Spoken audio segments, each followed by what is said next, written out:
It's like, what were you doing with my drapes? The drapes that were hanging in the apartment. I never got the answer to that. Hi, this is Kari from Sky Properties, and today we're going to talk a little bit about how to prevent mold and mold remediation. You know, when your roof leaks or you have a plumbing leak or you have a water heater break, you could have a water situation that could turn into mold. And that mold situation can end up costing you a lot of money or your tenant a lot of problems, and it's good to know how to follow up on it. In 2016, a new law was passed that makes mold an uninhabitable situation in an apartment building. And I think, of course, common sense would tell us that anything that's bad for you to breathe in could be harmful.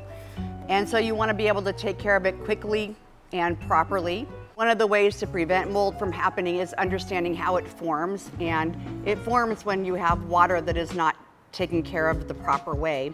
A reminder that since El Nino does not seem to be coming and the heat is here, water and heat are a great combination to form mold. You want to cut out anything wet, and you want to make sure that you do that with protection for your tenant's belongings. Make sure that you do a little enclosure before you cut into something, because you never know what you're going to get when you do cut into something.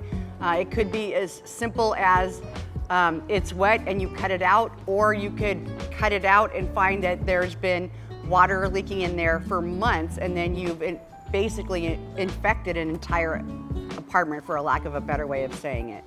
Yeah, well, I would say that once you have mold, you probably want to hire a professional. The idea here, I think, is to try to avoid it, which means taking care of the water situation very quickly.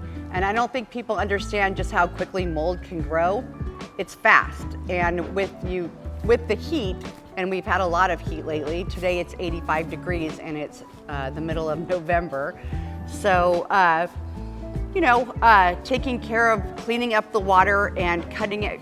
You know, a lot of people want to just let the wall dry or the ceiling dry, and that's not the right way to do it. You want to be able to cut out that entire portion that got wet. There are a couple ways to handle mold. You can call ServPro. You can put in dehumidifiers. You can call the company like Mold Zero that fogs it and then guarantees it for a year. There are a few ways to tackle it, but the best way to tackle it is to make sure that it doesn't happen to begin with.